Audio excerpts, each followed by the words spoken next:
നമുക്കനുകൂലം തന്നെയല്ലേ? മഹാരാജാവ് ക്ഷമിക്കണം, പുറത്തു നിന്നുള്ള വാർത്തകൾ തീരെ ശുഭകരമല്ല. കംസൻ ഒരു യുദ്ധവും പ്രഖ്യാപിച്ചിട്ടില്ല. അതുകൊണ്ട് പരാജയ ഭീതി ഒട്ടുമില്ല. തുറന്നു പറയൂ. പ്രഭു, കൃഷ്ണൻ നിസ്സാരനല്ല. നമ്മുടെ പ്രിയപ്പെട്ട കുവലയപീഠം എന്ന കരിവീരനെ കൃഷ്ണൻ കൊന്നുതള്ളിയിരിക്കുന്നു. മഹാമല്ലന്മാരായ ചാണ്ടൂരനും മുഷ്ടികനും വധിക്കപ്പെട്ടിരിക്കുന്നു. കൃഷ്ണൻ അങ്ങേ ലക്ഷ്യം വെച്ച് ഈ കൊട്ടാരത്തിലേക്ക് വരാൻ പോകുന്നു. അസാധ്യം. വെറും ഒരു ഇടയപാലൻ എന്റെ സൈന്യത്തെ തോൽപ്പിച്ചെന്നോ? സുനീത, സൈന്യാധിപന്മാരോട് നമ്മെ മുഖം കാണിക്കുവാൻ പറയൂ. അവരെല്ലാം ആയുധം വെച്ച് കീഴടങ്ങിക്കഴിഞ്ഞു. ബാക്കിയുള്ളവർ ഭയന്ന് വിറച്ച് ജീവനും കൊണ്ട് ഓടിയിരിക്കുന്നു. ആ കാലിച്ചെറുക്കനെ പേടിച്ച് സൈന്യം പിൻവാങ്ങിയെന്നോ? അടിയൻ എന്താണ് വേണ്ടതെന്ന് കൽപ്പിച്ചാലും. കൽപ്പന വ്യക്തമാണ്. കൃഷ്ണൻ ഈ കൊട്ടാരത്തിൽ കാലുകുത്തിയാൽ പിന്നെ ജീവനോടെ മടങ്ങരുത്. മധുരയിലെ മണ്ണിൽ അവൻ അന്ത്യവിശ്രമ സ്ഥലം ഒരുക്കണം. ഉത്തരവ്. ആ മുരളീനാഥം മധുരയിൽ മുഴങ്ങില്ല. അതിന് ഈ സുനീതൻ അനുവദിക്കില്ല. പ്രഭു, സർവവും തകർത്തെറിഞ്ഞുകൊണ്ട് ശ്രീകൃഷ്ണൻ ഈ കൊട്ടാരം ലക്ഷ്യമാക്കി വരുന്നു. ഞങ്ങൾ എന്താണ് വേണ്ടതെന്ന് കൽപ്പിച്ചാലും. ഈ കൽപ്പനയില്ല. പൊയ്ക്കോളൂ.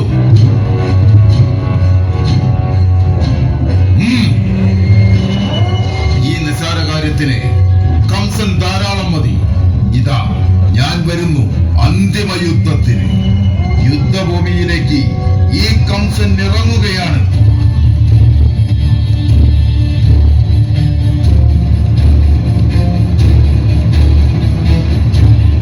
യുദ്ധഭൂമിയിലേക്ക് വരാൻ നീ വെപ്രാളപ്പെടണ്ട. നിന്റെ ശത്രു ഇതാ നിന്റെ കൊട്ടാരത്തിനകത്ത്. എടാ ഇടയച്ചെറുക്ക, നിന്ന് വാചക കസർത്തടിക്കാതെ പോയി പശുക്കളെ മേച്ചോളൂ. കംസനോട് ഏറ്റുമുട്ടിയാൽ നിന്റെ അസ്ഥി പോലും ബാക്കിയാവില്ല. വെല്ലുവിളി മതിയാക്കും. എന്റെ 6 സഹോദരങ്ങളെ വധിച്ചവനാണ് നീ. എന്റെ മാതാപിതാക്കളെ തടവറയിലിട്ട് പീഡിപ്പിച്ചത് വർഷങ്ങളോളമാണ്. അധർമ്മത്തിനെതിരെ ധർമ്മം വിജയം നേടും. മഹാവിഷ്ണുവിന്റെ അവതാരമാണ് കൃഷ്ണനെങ്കിൽ കംസവധമാണ് കൃഷ്ണന്റെ ജീവിത ലക്ഷ്യം. എനിക്കത് പൂർത്തീകരിച്ചേ മതിയാവും. ലോക നന്മയ്ക്കായി ഇതാ കൃഷ്ണൻ കംസവധം നടപ്പാക്കുന്നു. മരിക്കാൻ തയ്യാറായിക്കോളൂ കംസ. നിന്റെ മാതാവിന്റെ 8 മക്കളിൽ 6നെയും ഞാൻ പാറയിലടിച്ചാണ് വധിച്ചത്. ഉദരമാറ്റത്തിലൂടെ ബലരാമൻ രക്ഷപ്പെട്ടു. 8ാമനായ നിന്നെ ഒരു കുട്ടയിലാക്കി നിന്റെ അച്ഛൻ നാടുകടത്തിയപ്പോൾ പരാജയത്തിന്റെ രുചി ഈ കംസൻ ആദ്യമായി അറിഞ്ഞു. ഇനിയില്ല. നിന്നെയും കാലിൽ തൂക്കി പാറയിലടിച്ചു കൊള്ളാൻ ഇപ്പോഴും ഈ കംസന് മനക്കരുത്തും കൈക്കരുത്തും ഉണ്ട്. സംസാരം മതിയാകും. യുദ്ധത്തിന് വാ.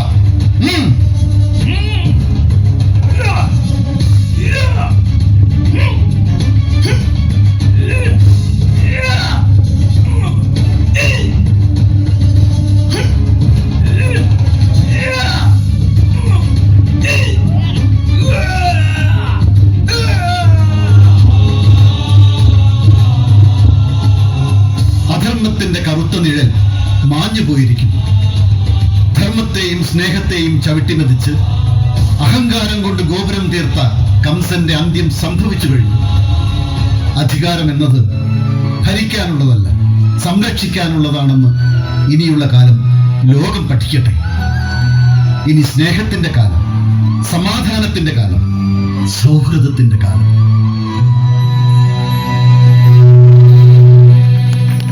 സ്മിത വധു, സാങ്കേതിക സഹായം വിപിൻദാസ് വിളൂർ, ശബ്ദ സാന്നിധ്യം വിജയൻ കാരന്തോ, വിനോദ് പിലാശ്ശേരി, ഗംഗാധരൻ ആഞ്ഞിടത്ത്, പ്രദീപ് മാശ്ശേരി, സുദേശ് ആശ്രയം, ആനന്ദൻ മൂക്കൽ, ജലജ പ്രകാശ്, പ്രമീള സുബാനം, രാഗിന്ദ സുരേഷ്. അവതരണം വിളൂർ ഭഗവതി ക്രിയേഷൻസ്. രചന സംവിധാനം സോപാനം ബാബുരാജ്. അരങ്ങിലെ താരങ്ങൾ പ്രിയൻ കുന്നുമംഗലം, വിനീഷ് എം, ബിജു കിപ്പോട്ടി, രജീഷ്, അനിൽകുമാർ കുളവള്ളി, ജയപ്രകാശ് വെള്ളൂർ, മോഹൻദാസ് കുഞ്ഞുമംഗലം, സുദർശൻ വെള്ളൂരിടത്തിൽ, യാഗിത സുരേഷ്, വിജില ലിനീഷ്, ശില്പ വിജീഷ്, തനിജ ശ്രീനിഷ്, സിദ്ധാർത്ഥ് ശ്രീനിഷ്, നിഹാൽ നിഹാരം, ലയ കൃഷ്ണ, വൈഗ സതീഷ്, അശ്വന്ത് കൃഷ്ണ, അനയ വിജേഷ്. ഒരു പിടി അവി ഇവിടെ തുടരുന്നു.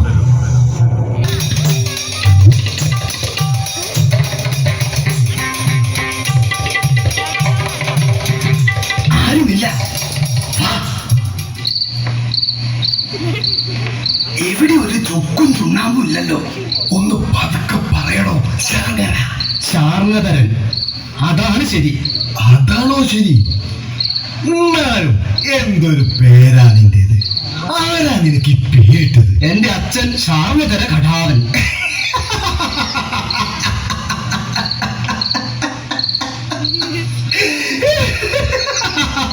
അയ്യോ, എനിക്ക് നിന്റെ അച്ഛന്റെ പേരൊന്നും ചോദിക്കാൻ തോന്നാഞ്ഞത് നന്നായി. അല്ലെങ്കിൽ അത് പറഞ്ഞു തീരുമ്പോഴേക്കും നേരം വെളുക്കേനെ. നേരം വെളുത്താ പ്രശ്നല്ലേ? വീട്ടുകാരുണർന്ന് മുറ്റടിക്കാനോ മറ്റോ പുറത്തേക്ക് വന്നാ നമ്മളെ കാണില്ലേ? കണ്ടാ പ്രശ്നമൊന്നുമില്ല.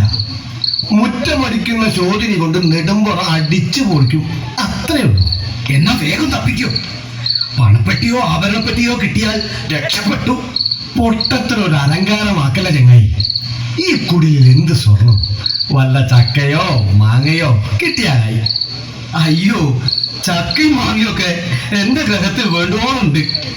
അതിനു വേണ്ടിയാണോ നമ്മൾ ഈ പാതിരായ്ക്ക് കഷ്ടപ്പെടുന്നത്?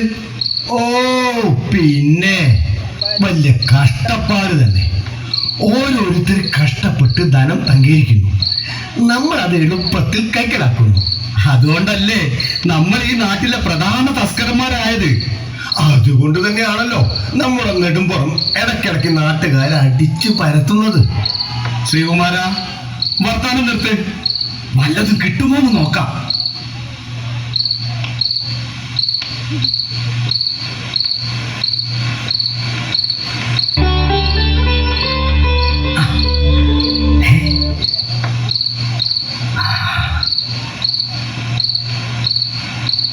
ഏയ്, പണമാണെന്ന് തോന്നുന്നില്ല. നോക്കട്ടെ നോക്കട്ടെ. പണമല്ല, പണമല്ല, സ്വർണ്ണാവും. എന്തായാലും പൊതി അഴിച്ചു നോക്കിയാ പോരെ?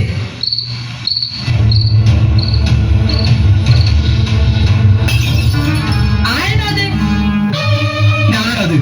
എടാ പൊട്ട, വെല്ലുവിളി നടത്താൻ തടി തപ്പിക്കൂ. എടാ കാട്ടുകാലന്മാരെ, അത് കൊണ്ടുപോവാനാ. നീയൊന്നും ഒരു കാലത്തും ഗുണം പിടിക്കൂല. നേരം വെളുത്താൽ തിന്നാൻ കൊണ്ടുവച്ച ഒരു പിടി അവിലും നീ കൊണ്ടുപോയനോടാ. ഇത് തിന്നുന്ന നീയൊന്നും ഒരു കാലത്തും ഗതി പിടിക്കൂല.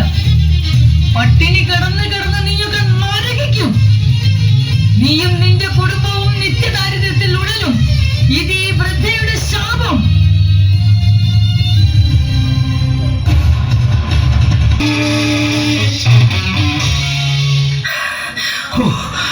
ഓടി ഓടി ഒരു വിധായി. എത്ര നേരം ഓടിയെന്നോ, എത്ര ദൂരം ഓടിയെന്നോ ഒരു പിടിയുമില്ല.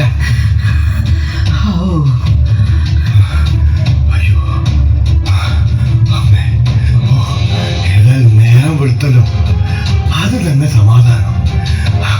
അല്ല, ഇതേതാ ആശ്രമം? ആർക്കറിയാം. ഇന്നലെ മോഷ്ടിക്കാൻ കയറിയ കുടില് പോലെ തന്നെ ഉണ്ട്. ഇവിടെയും ദാരിദ്ര്യമാണെന്നാ തോന്നുന്നത്. ആ കേവിയുടെ ശാപം ചെവിയിൽ വന്ന് അരയ്ക്കുന്നത് പോലെ. പട്ടിണി കിടന്ന് കിടന്ന് നീയൊക്കെ നരകിക്കും. നീയും നിന്റെ കുടുംബവും നിത്യദാരിദ്ര്യത്തിൽ ഉടലും. ഇത് ഈ വൃദ്ധയുടെ ശാപം. ഈ പുതിയ അവിനെ തിന്നാൽ നിത്യദാരിദ്ര്യത്തിലാകുമെന്ന് എന്താ ചെയ്യാ? എന്ത് ചെയ്യാൻ? ഈ പൊതി ഇവിടെ ഉപേക്ഷിക്ക. നീയാണെങ്കില് പൊതി ഉപേക്ഷിക്കാതെയാണ് ഓടിയത്. പൊതിയിലാണെങ്കില് വെറും ഒരു പിടി അവിലും. ഇത് ഈ വൃദ്ധയുടെ ശാപം. ഇതെന്താ ഈ അവിലിനെ പറ്റി പറയുമ്പോഴൊക്കെ ഒരു വല്ലാത്ത ശബ്ദം? നീ ഇത് ഇവിടെ ഉപേക്ഷിച്ചോളൂ. ഉപേക്ഷിക്കാം. പക്ഷേ എന്ത് പക്ഷേ? സ്വമേധയാ ഈ ഭക്ഷണം ആരെങ്കിലും സന്തോഷത്തോടെ സ്വീകരിച്ചില്ലെങ്കിൽ ശാപം നമുക്ക് തന്നെ തിരിച്ചു വന്നാലോ? അങ്ങനെ സംഭവിക്കൂ? സംഭവിക്കാമെന്നേ ഞാൻ പറഞ്ഞുള്ളൂ. സുധാമാവേ, അസ്ത്രശസ്ത്ര വിദ്യകളിൽ നിന്റെ കഴിവ് പ്രശംസനീയം തന്നെ.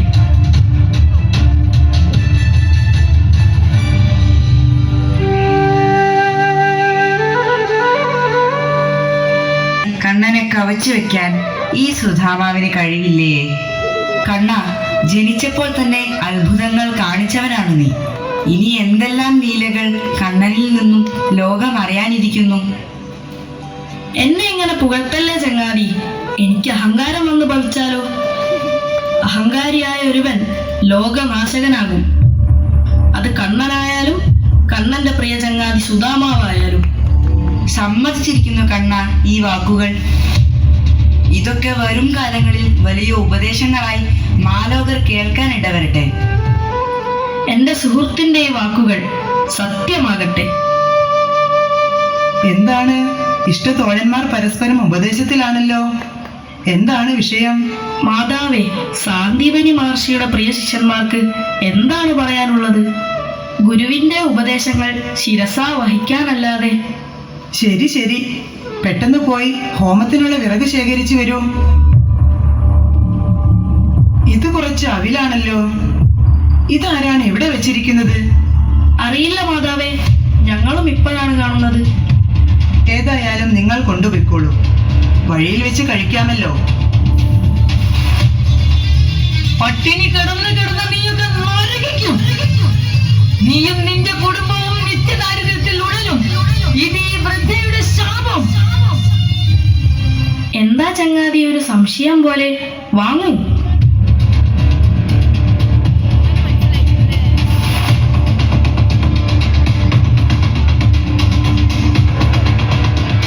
രക്ഷപ്പെട്ടു. പാപം പിടിച്ച അവില് കുട്ടികൾ സ്വമേധയാ സ്വീകരിച്ചു. പക്ഷേ പൊതി സ്വീകരിച്ചവൻ എന്തോ ഒരു സംശയമുള്ളത് പോലെ ഒരു ഭാവം. നീ അത് ശ്രദ്ധിച്ചോ? അത് ശരിയാ, അവൻ കുറച്ച് ആലോചിച്ചു. അത് നോക്കണ്ട. എന്തായാലും നമ്മൾ രക്ഷപ്പെട്ടല്ലോ, അത് മതി. നീ വാ.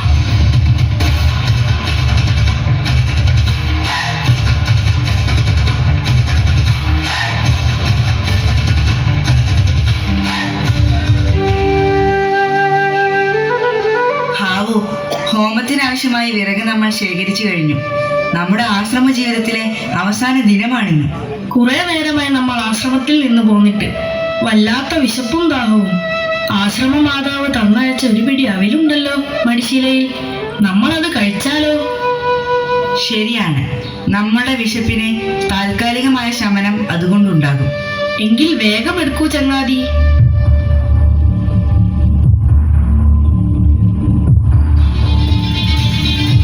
പട്ടിണി കിടന്ന് കിടന്ന് നീയൊക്കെ നരകിക്കും. നീയും നിന്റെ കുടുംബവും നിത്യദാരിദ്ര്യത്തിൽ ഉടലും. ഇത് ഈ വൃദ്ധയുടെ ശാപം.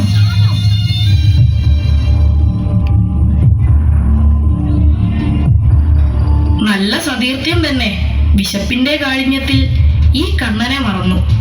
സാരമില്ല, നമുക്ക് മടങ്ങാം.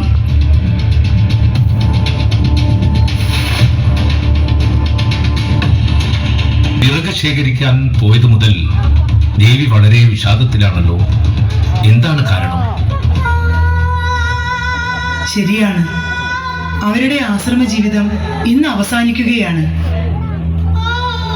സ്വാമി, നമ്മുടെ മകൻ ഇന്നുണ്ടായിരുന്നെങ്കിൽ ഇവരുടെ കൂടെ ഗുരുകുല വിദ്യാഭ്യാസം പൂർത്തിയാക്കുമായിരുന്നില്ലേ?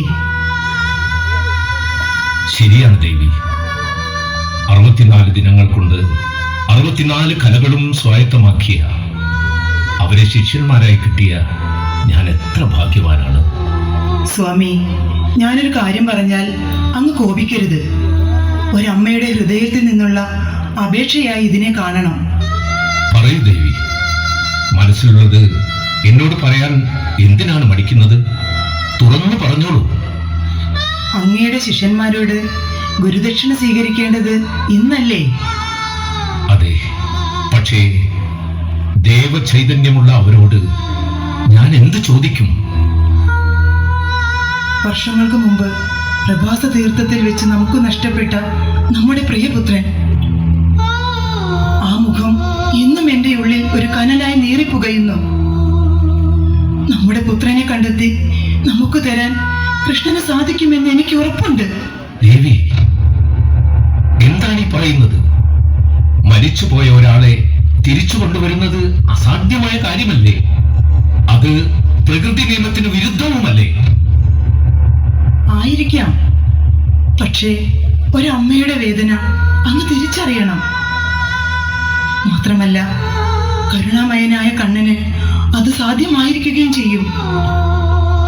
എനിക്ക് എന്റെ മകനെ ഒരിക്കൽ കൂടി കാണണം, ഒരിക്കൽ കൂടി കാണണം. നിന്റെ മാതൃഹൃദയത്തിന്റെ വേദന ഞാൻ അറിയുന്നു. മക്കളെ നഷ്ടപ്പെട്ടവരനുഭവിക്കുന്നതിനേക്കാൾ വലിയ വേദന ഈ ഭൂമിയിൽ ഇല്ലെന്ന് ഞാൻ അറിയുന്നു.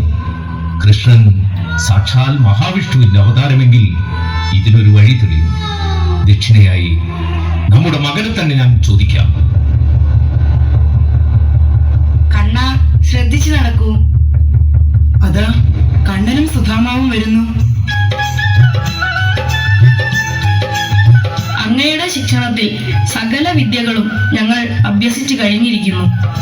ഇനി വേണ്ടത് അങ്ങയുടെ അനുഗ്രഹം മാത്രം. എന്താണ് അങ്ങേക്ക് ഞങ്ങൾ ഗുരുദക്ഷിണയായി നൽകേണ്ടത്? കുമാരന്മാരെ, നിങ്ങളുടെ ഭക്തിയിലും വിനയത്തിലും ഞാൻ സംതൃപ്തനാണ്. സാധാരണയായി ഗുരു ദക്ഷിണ ചോദിക്കാറില്ല. പക്ഷേ ഇന്ന് എന്റെ ധർമ്മഭക്തിയുടെ ആഗ്രഹം മാനിച്ച് ഞാനൊരു ഗുരുദക്ഷിണ ചോദിക്കുകയാണ്. കൃഷ്ണ, വർഷങ്ങൾക്ക് മുൻപ് പ്രഭാസ തീർത്ഥത്തിൽ നിന്ന് കടൽ കൊണ്ടുപോയ ഞങ്ങളുടെ മകനെ തിരിച്ചു തരാൻ അങ്ങേക്കാകുമോ? അതായിരിക്കും ഞങ്ങൾക്ക് ലഭിക്കാവുന്ന ഏറ്റവും വലിയ ഗുരുദക്ഷിണ.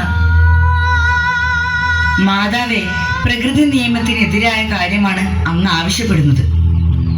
സുധാമാവേ, ഈ അമ്മയുടെ കണ്ണുനീർ കാണാതെ പോയാൽ നമ്മുടെ വിദ്യാഭ്യാസത്തിന് എന്ത് പ്രസക്തി? സമുദ്രദേവനായാലും യമരാജനായാലും എന്റെ ഗുരുപുത്രനെ തടഞ്ഞു വെക്കാൻ ആർക്കും സാധ്യമല്ല. അങ്ങയുടെ പുത്രനെ ഞങ്ങൾ ജീവനോടെ ഈ പർണശാലയിൽ എത്തിച്ചിരിക്കും. ഈ മാതാവിന്റെയും പിതാവിന്റെയും തീരാവേദനയ്ക്ക് അറുതി വരുത്തുവാൻ ഞങ്ങൾ ഇതാ പുറപ്പെടുന്നു. അനുഗ്രഹിച്ചാൽ.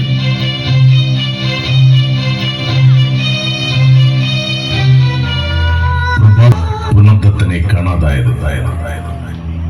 പഞ്ചജനൻ എന്ന അസുരൻ ശങ്കിന്റെ രൂപത്തിൽ വന്ന് കുട്ടിയെ തട്ടിയെടുത്ത് കടലിലേക്ക് മറയുകയായിരുന്നു. ഗുരുദക്ഷിണയായി കണ്ണൻ യമപുരിയിൽ ചെന്ന് പുനർദത്തനെ തിരികെ കൊണ്ടുവന്ന് മഹർഷിക്ക് നൽകി. ഈ യാത്രയിലാണ് ഭഗവാൻ ശ്രീകൃഷ്ണന് പാഞ്ചജന്യം എന്ന ശംഖ് ലഭിക്കുന്നത്. കാലം കടന്നുപോയി. അത് ആരെയും കാത്തു നിൽക്കാതെ സ്വന്തം താളത്തിൽ ഒഴുകിക്കൊണ്ടേയിരുന്നു. സൂര്യചന്ദ്രന്മാർ ഉദിക്കുകയും അസ്തമിക്കുകയും ചെയ്തു. കൈവെള്ളയിലെ മണൽത്തരികളെ പോലെ വർഷവും ഗ്രീഷ്മവും വസന്തവും ചോർന്നുപോയിക്കൊണ്ടേയിരുന്നു. കണ്ണന്റെയും സുധാമാവിന്റെയും ഗുരുകുലവാസം കഴിഞ്ഞിട്ട് വർഷങ്ങൾ കടന്നുപോയിരുന്നു. കണ്ണൻ ദ്വാരകാധിപനായത് വിധിയുടെ വിളയാട്ടമെന്ന് നിസ്സംശയം പറയാം. കണ്ണന്റെ പ്രിയ ചങ്ങാതി സുധാമാവിന്റെ ഇപ്പോഴത്തെ അവസ്ഥയോ?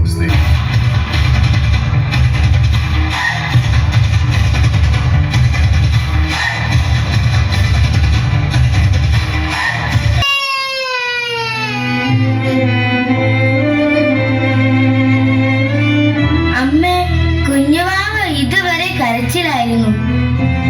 കുഞ്ഞുവാവയ്ക്ക് വിശക്കുന്നുണ്ട്. അമ്മേ, കുഞ്ഞുവാവ വിശപ്പ് സഹിക്കാതെ ഉറങ്ങിപ്പോയി. എന്റെ പൊന്നുമക്കൾക്ക് വിശക്കുന്നില്ലേ? ഇല്ലേനോ, നല്ലോണം വിശക്കുന്നുണ്ട്. കുഞ്ഞുവാവന്റെ വിശന്നിട്ടുള്ള കരച്ചിൽ കേട്ടിട്ട് സങ്കടം വരുന്നു.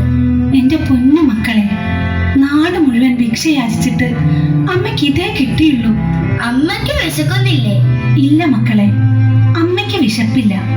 മക്കൾ കഴിച്ചോളൂ, ബാക്കി ബാക്കിയുള്ളവർക്കും കൊടുക്കണേ.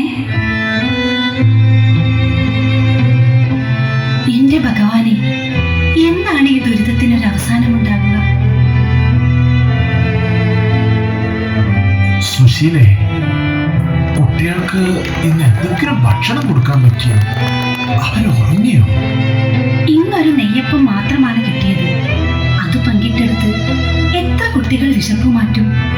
എനിക്ക് ജീവിതം മടുത്തതുപോലെ. നീ എന്തൊക്കെയാണ് ഈ പറയുന്നത്? ഇങ്ങനെയൊന്നും നീ പറയാത്തതാണല്ലോ. പിന്നെ ഞാൻ എന്തു പറയും? എനിക്ക് ആഗ്രഹങ്ങളൊന്നുമില്ല. കീറത്തുണി എടുക്കാം, എത്ര വേണമെങ്കിലും മഴയും വെയിലും കൊള്ളാം. ചോർന്നടിക്കുന്ന ഈ കുടിലിൽ എത്ര കാലവും കഴിയാം. പട്ടിണി കിടക്കാം, എനിക്ക് പരാതിയില്ല. പക്ഷെ എന്റെ പിഞ്ചു മക്കളുടെ വിഷമുള്ള കരച്ചിൽ അതെനിക്ക് സഹിക്കാൻ കഴിയുന്നില്ല. ഞാൻ എന്താണ് ചെയ്യേണ്ടത്? ബ്രാഹ്മണനായതുകൊണ്ട് കൂലിപ്പണിക്ക് പോലും ആരും വിളിക്കുന്നില്ല. ഭിക്ഷയാചിക്കാൻ മനസ്സനുവദിക്കുന്നില്ല. ഈ നിത്യദാരിദ്ര്യം നമുക്ക് മാത്രം എന്തേ ഭഗവാൻ തന്നത്? ഞാൻ കാരണം നീയും നിത്യദാരിദ്ര്യത്തിന്റെ പടുകുഴിയിലായി. ഞാനൊരു കാര്യം പറയട്ടെ, അവിവേകമാണെങ്കിൽ പൊറുക്കുക. അങ്ങയുടെ സതീർത്ഥ്യനല്ലേ സാക്ഷാൽ ശ്രീകൃഷ്ണൻ. ഭഗവാൻ ഇപ്പോൾ ദ്വാരകാധിപനല്ലേ. സർവസുഖവും അനുഭവിച്ച് ഭഗവാൻ കൊട്ടാരത്തിൽ കഴിയുന്നു. ഭഗവാന്റെ പ്രിയ സ്നേഹിതൻ സുധാമാവ് മുഴുപട്ടിണിയിൽ കുചേലനായി കഴിയുന്നു. നീ എന്താണ് പറഞ്ഞു വരുന്നത്? ഒന്ന് തെളിച്ചു പറയൂ. അങ്ങ് എത്രയും വേഗം ദ്വാരകാപുരിയിലേക്ക് യാത്ര പോണം. ദ്വാരകാധിപനായ അങ്ങയുടെ പ്രിയ സ്നേഹിതൻ കണ്ണനെ കണ്ട് കഷ്ടതകൾ അറിയിക്കണം. ദയാപരനായ കണ്ണൻ അങ്ങയെ സഹായിക്കാതിരിക്കില്ല. സുശീലേ, ദിവസം മുഴുവൻ കണ്ണനെ മനസ്സിൽ ധ്യാനിച്ച് കഴിയുന്നവനാണ് ഈ കുചേലൻ. കൃഷ്ണൻ ഇന്നെന്റെ സ്നേഹിതനല്ല, ഈ ലോകത്തിലെ സർവചരാചരങ്ങളെയും കാക്കുന്ന ഭഗവാനാണ്. എന്നെയും എന്റെ കുടുംബത്തെയും രക്ഷിക്കണേ എന്ന് ഇന്ന് വരെ ഞാൻ പ്രാർത്ഥിച്ചിട്ടില്ല. അല്ല, അതിന് ഫലവും ഉണ്ടാകില്ല. ലോകാസമസ്ത സുഖിനോ ഭവന്തു എന്നേ ഞാൻ പ്രാർത്ഥിക്കാറുള്ളൂ. അതൊന്നും എന്റെ മനസ്സിലേക്ക് വരില്ല. എന്റെ മക്കളുടെ വിശപ്പ് ഒരു നേരമെങ്കിലും അടങ്ങണം. അതാണ് എന്റെ പ്രാർത്ഥന. നീ പറയുന്നത് ശരിയാണ്. പക്ഷേ ഞാൻ എവിടെ ചെന്നാൽ ഭഗവാൻ എന്നെ തിരിച്ചറിയൂ? അറിഞ്ഞാൽ തന്നെ എന്നെ സഹായിക്കാൻ അദ്ദേഹം തയ്യാറാകുമോ? എന്നെ കണ്ടാൽ പഴയ സഹപാഠി എന്ന് പറയാൻ അദ്ദേഹത്തിന് നാണക്കേടായിരിക്കും. മുൻധാരണകൾ മാറ്റിവെക്കൂ.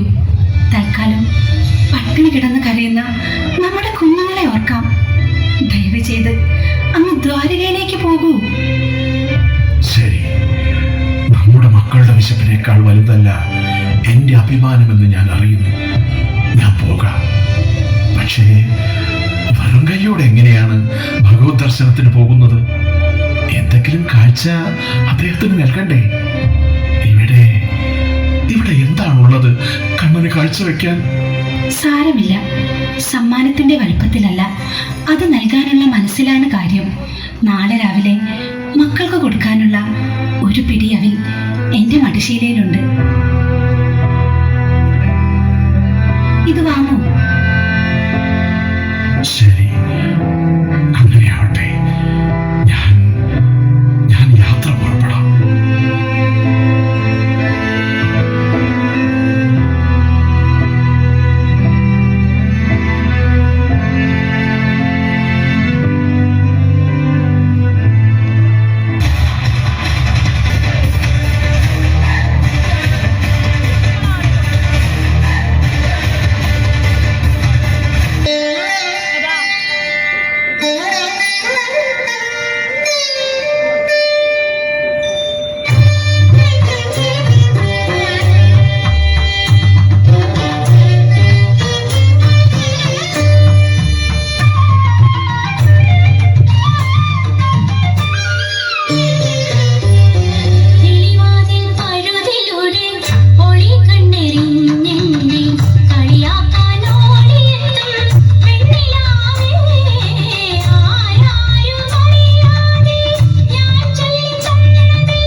സഗമദ നി സ സ സ സ ഗ സ നി സ സ സ നി സ സ സ നി ഗ ഗ ഗ നി സ സ സ നി ഗ ഗ ഗ നി സ ധ നി മദ മദ ഗമ ഗമ നി സ ധ നി സ മദ നി സ ഗമ ധ നി സ മഗ സഗമദ നി സ.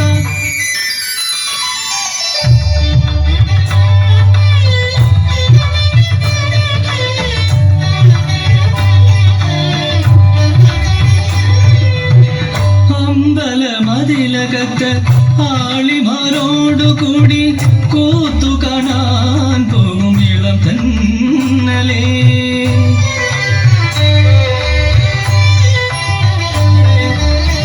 അമ്പലമതിലകത്ത് ആളിമാരോടുകൂടി കൂത്തു കാണാൻ പോകും ഇളം തന്നലേ. കൊട്ടാരക്കെട്ടിലെന്നെ കാത്തിരിക്കും കൺമണിയെ ആശ്വാസവചനത്താൽ തൊഴുകിടുമോ എന്നിൽ തിരതലും തിടുക്കം നീ ഉണർത്തിടുമോ.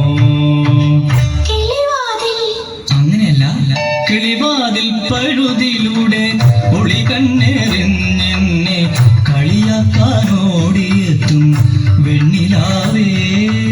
ആരാരും അറിയാതെ ഞാൻ ചൊല്ലി തന്നതെല്ലാം അവിടെ പോയതുപോലെ പറഞ്ഞു നീ.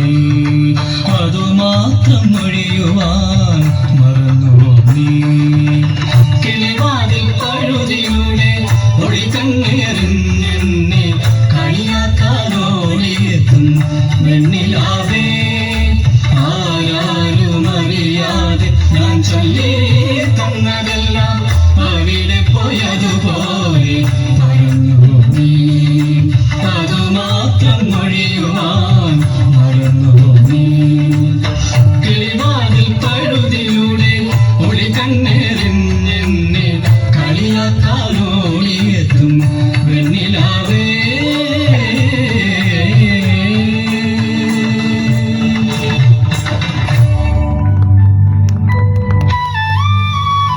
ഞാനൊരു കാര്യം ചോദിച്ചാൽ ഒന്ന് സത്യം പറയുമോ? എന്റെ പ്രിയപ്പെട്ടവരോട് മാത്രമല്ല, സകല ചരാചരങ്ങളോടും ഈ കണ്ണൻ സത്യമേ പറയും. അതുകൊണ്ടാവും സ്നേഹമുള്ളവർ അങ്ങയെ കള്ളക്കണ്ണൻ എന്ന് വിളിക്കുന്നത്. അങ്ങേക്ക് ഏറ്റവും പ്രിയപ്പെട്ട പത്നി ഞങ്ങളിൽ ആരാണ്? എന്റെ ഇടത് കണ്ണോ വലത് കണ്ണോ ഏതാണ് എനിക്ക് പ്രിയപ്പെട്ടത് എന്ന് ചോദിച്ചാൽ ഒരുപക്ഷെ ഏതെങ്കിലും ഒരു കണ്ണ് ഞാൻ ചൂണ്ടിക്കാണിച്ചേക്കാം. പക്ഷേ രുക്മിണിയോ സത്യഭാമയോ എന്ന ചോദ്യത്തിന് എനിക്കൊരൊറ്റ ഉത്തരമേ ഉള്ളൂ. രണ്ടുപേരും എന്റെ ജീവന്റെ ജീവനാണ്. അത് നിലച്ചാൽ പിന്നെ ഞാനില്ല. സത്യം. അത് പോട്ടെ, നമുക്കല്പം പകിട കളിച്ചാലോ? ആവാം. നെയ്യാമ്പൽ കൊണ്ട് നിർമ്മിച്ച പകിടയും വീട്ടിത്തടിയിലെ കളങ്ങളും കറുപ്പും വെളുപ്പും കരുക്കളും ചേർന്ന ഈ കളിക്കളത്തിൽ മത്സരിച്ചാൽ എന്റെ പ്രിയ സഖിമാരോ ഞാനോ ആരാണ് വിജയകിരീടം അണിയുക എന്ന് നോക്കാമല്ലോ.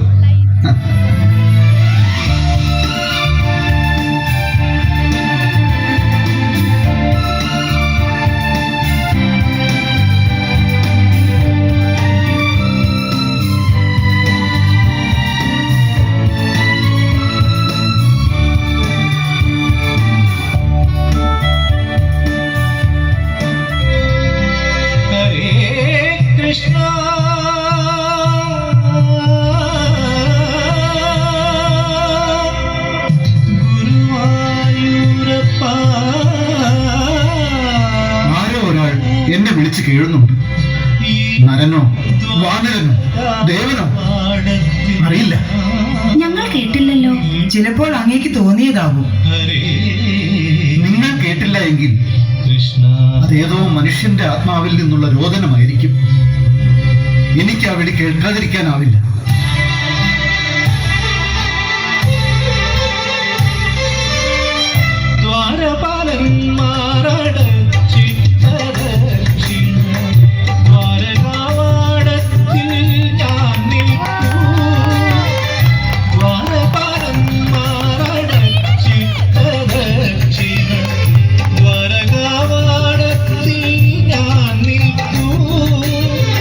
കാരുണിക്കൂ മുഖം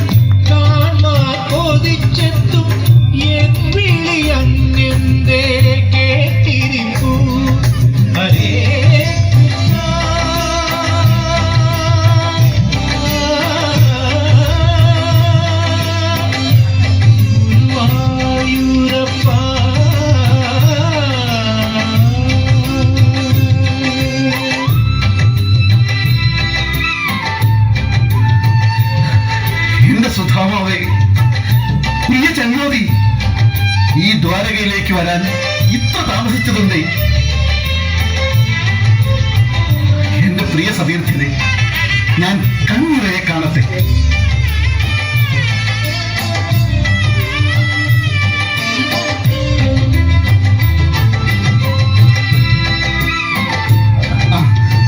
സത്യഭാമേ, തെളിനീർ കൊണ്ടുവരും.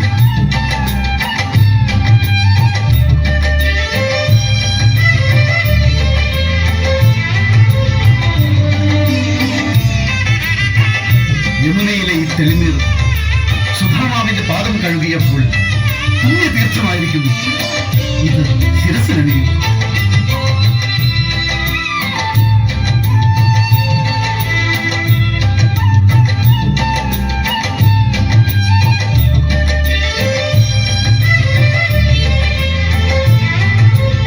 ഇത്രയും കാലം താങ്കൾ എവിടെയായിരുന്നു? എന്നെ വളരെ മറന്നുപോയിരുന്നു. ഗുരുകുല പഠനത്തിന് ശേഷം ഒരിക്കൽ പോലും എന്നെ കാണാൻ വന്നില്ലല്ലോ. ഈ സുഹൃത്തിനെ ഓർക്കാൻ താങ്കൾക്ക് നേരമില്ലായിരുന്നു. ഭാര്യയും കുട്ടികളും സുഖമായിരിക്കുന്നല്ലോ. ഈ വെറും കൈയോടെ ആയിരിക്കില്ലല്ലോ വന്നത്. എനിക്ക് തരാൻ എന്താ കൊണ്ടുവന്നിരിക്കുന്നത്? എനിക്ക് വാക്കുകൾ കിട്ടുന്നില്ല. ഭഗവാനെ ദർശിച്ചപ്പോൾ തന്നെ എന്റെ ജീവിതം ധന്യമായി. കൃഷ്ണ, എനിക്കായി കൊണ്ടുവന്ന കാഴ്ചയിൽ നിന്നും താങ്കൾ ഒഴിഞ്ഞു മാറുന്നു. എവിടെ എവിടെ എവിടെയാണത്? തരൂ.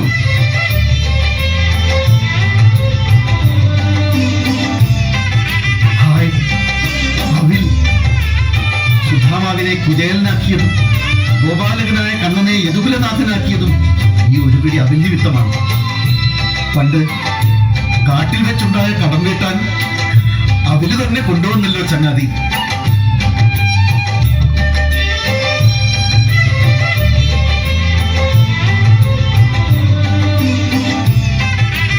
മതി, 2 പ്രാവശ്യമേ അങ്ങനെ കഴിക്കാവൂ.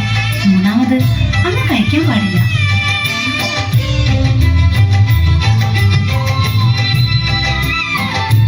കുറെ നാൾ കൊട്ടാരത്തിൽ തങ്ങിയിട്ട് തിരിച്ചു പോയാൽ മതി. ദ്വാരപാലകന്മാരെ അയച്ച് കുടുംബത്തെ ദ്വാരകയിൽ എത്തിക്കാം. വേണ്ട കൃഷ്ണ, ഈ ദർശനം തന്നെ പുണ്യം. എനിക്കത് മതി. എങ്കിൽ ചോദിക്കൂ സുധാമാവേ, ഞാൻ എന്താണ് താങ്കൾക്ക് വേണ്ടി ചെയ്യേണ്ടത്? ഈ ജന്മം മുഴുവൻ ആനന്ദിക്കാൻ ശ്രീകൃഷ്ണ ദർശനം തന്നെ ധാരാളം. ഞാൻ മടങ്ങാൻ.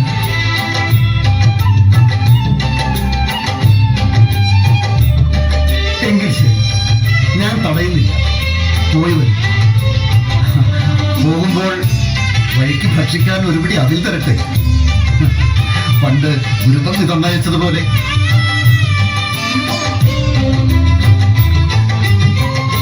ബാലകനാകിയ നാൾ മുതലൻ മനം ശ്രീരകമാക്കിയതല്ലയോ നീ.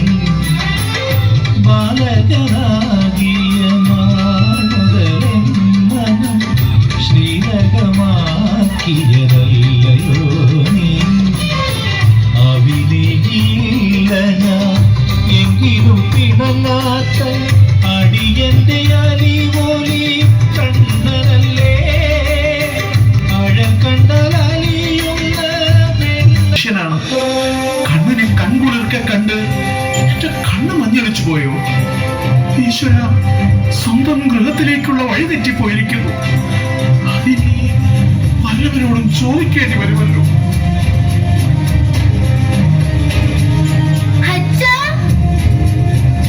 വരൂ അച്ഛാ, അമ്മ കാത്തിരിക്കുന്നു.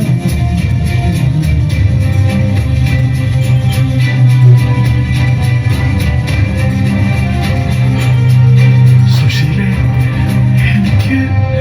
എനിക്കെന്റെ കണ്ണുകളെ വിശ്വസിക്കാമോ? വിശ്വസിക്കാം. അങ്ങ് കണ്ണന് നൽകിയ ഒരു പിടി അവിൽ ഭഗവാൻ കഴിച്ചതുകൊണ്ടാവാം നമ്മുടെ സൗഭാഗ്യങ്ങൾ പൂർണ്ണതയിലെത്തിയിരുന്നു. എന്റെ കണ്ണ, ഒന്നും ചോദിക്കാതെ നീ എനിക്ക് വേണ്ടതെല്ലാം നൽകി. കൃഷ്ണ, ഭഗവാനെ, ഭക്തവത്സല.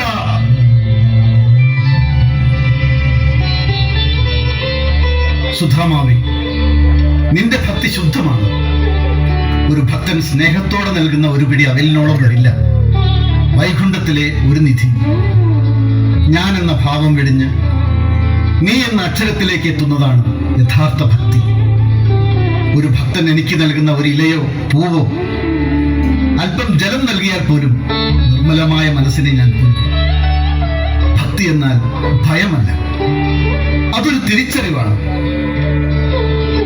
ഭക്തി എന്നത് കേവലം വഴിപാടുകളല്ല, മറിച്ച് സമർപ്പണമാണെന്ന് ഞാൻ തിരിച്ചറിയുന്നു. എല്ലാ മനുഷ്യനും ഭക്തനാണ്. ഭക്തി അവന്റെ ഉള്ളിൽ ക്ലാവ് പിടിച്ച് മറഞ്ഞിരിക്കുന്നുണ്ടെങ്കിൽ അത് ഭസ്മമിട്ട് തുളച്ചു മിനുക്കിയാൽ തങ്കം പോലെ തിളങ്ങും. അറയിൽ ഭഗവതിയും മൂവന്തിക്കളിയും നമ്മെ അനുഗ്രഹിക്കട്ടെ. സ്നേഹം. നന്ദി, നന്ദി, നമസ്കാരം. നാടകരചന സംവിധാനം ബാബുരാജ്.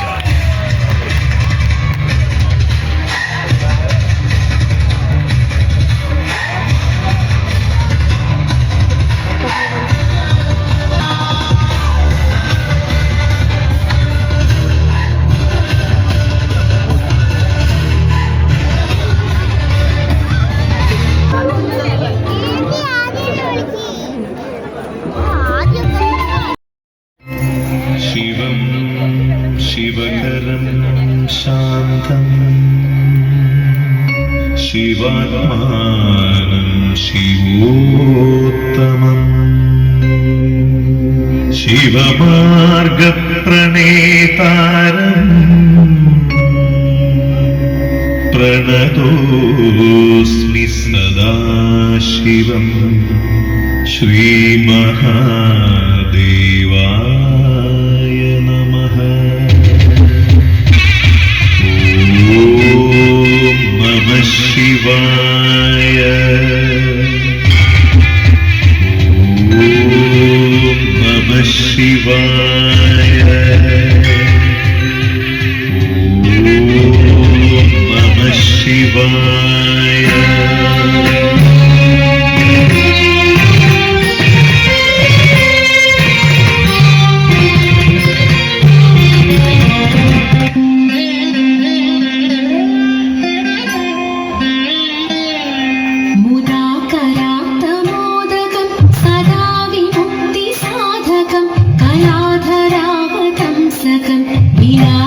विलासिलोकरक्षकम् अनायकैकनायकम् विनाशिते भदैत्यकम् नताशुभाशुनाशकम् नमामि तं विनायकम्।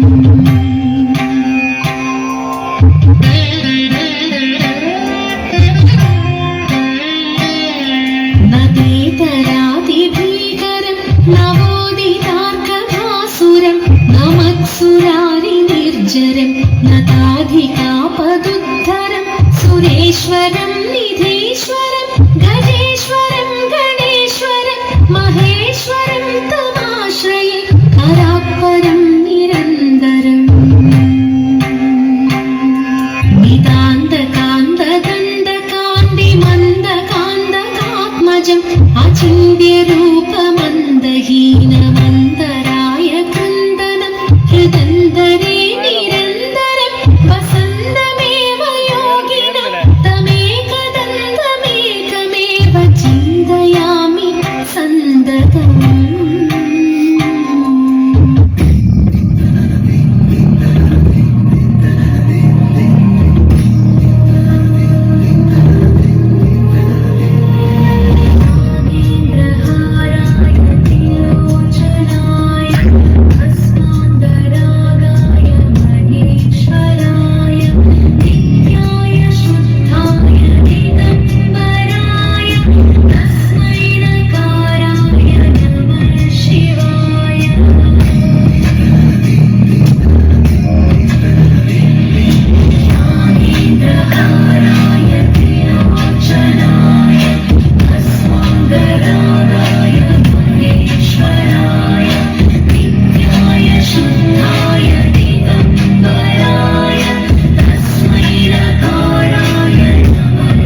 ഓം